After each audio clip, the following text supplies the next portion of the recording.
नमस्कार दोस्तों, आपके अपने YouTube चैनल में आप सभी का एक बार फिर से स्वागत है। साथियों, IB की वैकेंसी आ चुकी है। IB है, सिक्योरिटी असिस्टेंट है और एग्जीक्यूटिव है। कई सारे पद हैं, इसमें 1671 पोस्ट हैं और इसकी कट ऑफ वगैरह भी जल्दी कम जाती है, क्योंकि इसके बारे में डिटेल में पूरा बताने वाला हूं। तो साथियों, बिल्कुल आप सही सुन रहे हैं। जैसे रॉ हो गया, इंटेलिजेंस ब्यूरो हो गया, इनमें फर्क भी क्या है, तो वो सारी चीजें मैं आपको यहाँ पर बताने वाला हूँ। तो सबसे पहले हम समझ लेते हैं कि कितनी टोटल पोस्ट है। तो जो टोटल पोस्ट है वह कितनी है, 1671 पोस्ट है।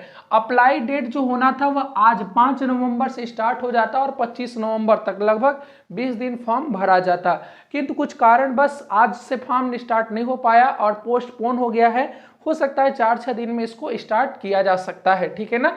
अगर मैं बात करूं कि टोटल फीस कितनी लग रही है, तो अगर आप जनरल, ओबीसी और ईडब्ल्यूएस कैटेगरी से बिलोंग करते हैं तो आपका कितना 450 रुपया फीस लगेगी।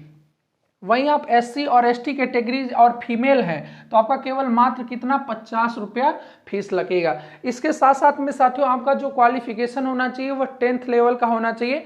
तो 10th लेवल के बाद कम से कम कितने ईयर का होना चाहिए, तो 18 वर्ष से लेकर के 25 वर्ष के बीच में होना चाहिए। कितना, 25 वर्ष तक होना चाहिए अगर आप इंटेलिजेंस IB में जाना चाहते हैं, इंटेलिजेंस ब्यूरो में।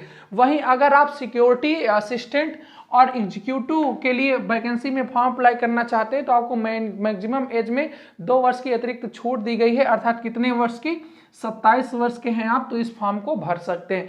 एलिजिबिलिटी क्या होगी, ये सबसे महत्वपूर्ण डिसाइड करता है। तो एलिजिबिलिटी आपके पास 10th मार्कशीट होना चाहिए और साथ साथ ध्यान रखिएगा कि आप वहां के जहां से फॉर्म भर रहे हैं वहां के लोकल होने चाहिए। जैसे भोपाल MP से है, कोई UP है, अलग अलग स्टेट में अपना अलग अलग लोकल, खासतौर लोकल जगहों में फॉर्म को अप्लाई करना है। भाषा ध्यान रखिएगा, आपको लोकल लैंग्वेज आनी चाहिए। लोकल लैंग्वेज का बहुत आगे बड़ा रोल है, क्योंकि जब आप टायर 2 में चलोगे तो टायर 2 में ध्यान रखिएगा कि आपको ट्रांसलेशन करना पड़ता है।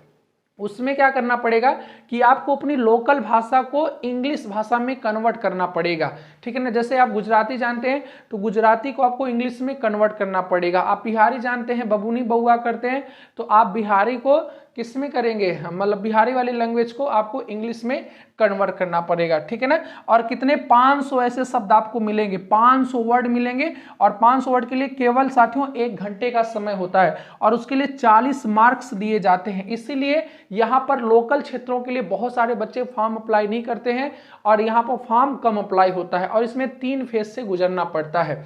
वहीं पर अगर हम बात करें कि सिलेबस क्या क्या इसका है, तो सिलेबस आपके सामने यहाँ पर है साथियों।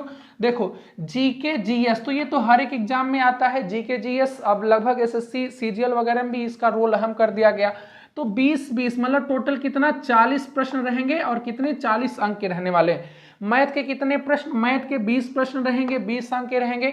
रीजनिंग के 20 प्रश्न 20 अंक के रहेंगे और इंग्लिश के 20 प्रश्न 20 अंक के रहेंगे। कहने का तात्पर्य ये साथियों कि अगर आपको इंग्लिश पर अच्छी कमांड है तो आपके लिए वैकेंसी बहुत ही ज्यादा इजिली आप तरीके से इसको क्वालिफाई कर पाएंगे। वहीं टाइमिंग क्या दिया जाएगा, टोटल 100 प्रश्नों के लिए केवल मात्र 1 घंटे का समय मिलेगा और निगेटिव मार्किंग भी है 0.25 है, ठीक है ना। अगर फिर इसके बाद 2nd फेज में आपका ट्रांसलेशन करना होगा और 3rd फेज में क्या होगा, इंटरव्यू होगा। इंटरव्यू बड़ा हाई फाई नहीं होगा, जनरली आपसे ये देखा जाएगा कि अगर कोई खुफिया जानकारी वगैरह ये इंसान देगा तो क्या थोड़ा माइंडली डिस्टर्ब तो नहीं है कि उतावला होकर के कोई चीज बयां कर दे, तो थोड़ा बहुत सारी चीजें आपको देखना वहां पर जरूरी हो जाता है। और वैसे कोई खास इसमें इंटरव्यू नहीं होता है, आपसे आपको डरने की आवश्यकता नहीं। अब यहाँ पर बात आती है कि सर रॉ और रॉ, ठीक है ना, और IB में अंतर क्या होता है। देखिएगा, दोनों साथियों एक जैसी एजेंसी है, बस इतना है कि जो रॉ है वह किस में काम करती है, विदेशी स्तर पर काम करती है और वहीं पर जो IB है वह लोकल स्तर पर काम करती है।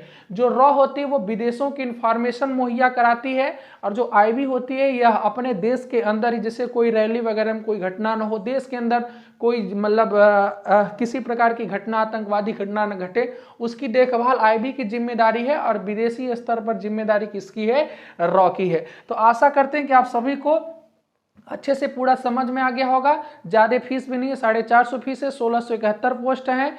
आप इस फॉर्म को जरूर अप्लाई करें और साथियों मिलते हैं आपसे नेक्स्ट वीडियो में। जय हिंद, वंदे मातरम।